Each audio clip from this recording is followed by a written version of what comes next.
حسن علی ہیں جی لاہور سے، وہ کہتے ہیں کہ ایران پاکستان کا ایک ایسا ہمسایہ ملک ہے جس کے حوالے سے کبھی کوئی بری خبر سننے کو نہیں ملی تھی، مگر اب کئی روز سے پاکستان ایران کے حالات کشیدہ، سفیر واپس رہے نہیں۔ حسن علی صاحب، آپ تھوڑا یہ لیٹسٹ ڈیولپمنٹ ہے کہ الحمدللہ صورتحال نارمل ہو گئی ہے، اور میں اس کو بہت زیادہ توقع کر رہا تھا کہ یہ نارملائزیشن کی طرف چلا جائے گا معاملہ، اور وہ الحمدللہ چلا گیا ہے۔ عوام سے یہ جو 24-25 کروڑ یہاں اس ملک میں لگا پھر رہا ہے، لاوارث، جس کا نہ کوئی آگا نہ کوئی پیچھا، نہ اس کو پروٹیکٹ کرنے والا، نہ ان سے کو محبت کرنے والا، نہ ان کو عزت دینے والا، نہ ان کو راحت دینے والا۔ یہ 75 سال سے میں تو اپنے کالموں میں سالوں پہلے میرے کئی مجموعوں میں یہ جملہ شامل ہے، میرا ایک تقیہ کلام رہا ہے کہ 14 اگست 1947 کو جو لٹے پٹے قافلے جو شروع ہوئے تھے اجڑ کے، ان کا ہجرت کا سفر آج تک ختم نہیں ہوا، ختم۔ رائے اما، میرا ایک شعر ہے، سرمایہ کیا رائے چرائی جا سکتی ہے، پانی میں بھی آگ لگائی جا سکتی ہے۔ اس ملک یہ بنا بس چند 100 یا چند ہزار یا چلو چند لاکھ خاندانوں کے لیے۔ میں اس میں ان لوگوں کو بھی شامل کر رہا ہوں جو ایک کمفرٹیبل، آسودہ، ایک ہموار زندگی گزارتے ہیں۔ باقی تو لٹا مارا ہے، ابن فیلڈ، سرے محل شہل، یہ بہت سارا، اور کیا ہے؟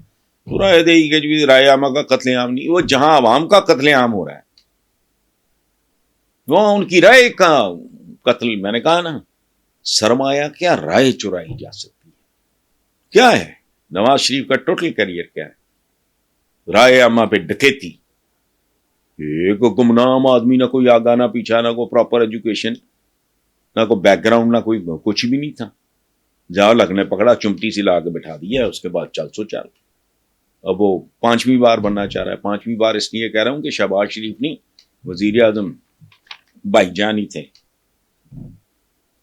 بھائی جان سے ایک بات یاد آئی، وہ سن لیں ذرا، ہلکی پھلکی بات ہے۔ ٹی وی پہ انٹرویو ہوا ہے ایک زمانے میں، عنایت حسین بھٹی بہت بڑا سنگر ہے، مرحوم ہے دونوں۔ ایک ان کا بھائی تھا کیفی، وہ تھا بیچارہ واجبی شکل تو، لیکن بھائی چونکہ بہت بھٹی پکچرز بہت مشہور ادارہ تھا، تو وہ بڑے بھائی کی وجہ سے اس کا بھی ٹولہ کچھ دیر لگا رہا۔ اس کا ٹی وی انٹرویو ہوا کیفی کا۔ عنایت حسین بھٹی جنرلی سنگر پنجابی کا بہت بڑا پاپولر تھا، پھر بھٹی پکچرز، پروڈکشن ان کی، یہ وہ سارا۔ وہ جو پی ٹی وی پہ کسی نے پوچھا کہ جی یہ آپ کا فیوریٹ سنگر کون ہے؟ انہوں نے کہا کہ جی وہ فیوریٹ کیا ہونا ہے، رفیع صاحب ہیں، مکیش صاحب ہے، مہدی حسن ہے، لیکن پاجی تے پاجی نہیں، چونکہ عنایت حسین بھٹی پنجابی گانے گاتا۔ اچھا، انہوں نے کہا جی تہاڈا فیوریٹ ایکٹر؟ انہوں نے کہا جی ویسے تے بڑے نے، دلیپ کمار صاحب بھی نے، اشوک کمار صاحب بھی نے، فلاں بھی نے، اس زمانے میں بھی راجیش کھنہ، لیکن وہ پاجی تے پاجی نے، چونکہ وہ دا بڑا بھرا جڑا وہ ایکٹر بھی سی، کئی فلموں میں عنایت حسین بھٹی ہیرو آیا۔ انہوں نے کیا پریشان سا ہو گیا وہ بندہ، پی ٹی وی کا تھا کوئی۔ انہوں نے کہا جی ڈائریکٹر؟ انہوں نے کہا ویسے تے اپنا محبوب خان مدر انڈیا کے، اور فلاں فلاں، اس نے 5 انہوں نے کہا جی کیا بات ہے، سبحان اللہ، لیکن پاجی تے پھر تانوں پتہ نہیں جی پاجی نے، سو پاجی تے پاجی نے، شہباز شریف بھی پاجی، ادھر ابا جی، یہ کہانی ہے ساری۔ تو عوام کا بیچاروں کا کیا ہے؟ پاجی تے پاجی نے، عوام جائیں بھاڑ میں، ہم ہی عوام کرتے پھرتے ہیں، ہم بھی اپنا نام لینے کا شوق ہے، پتہ نہیں کچھ بھی نہیں ہے۔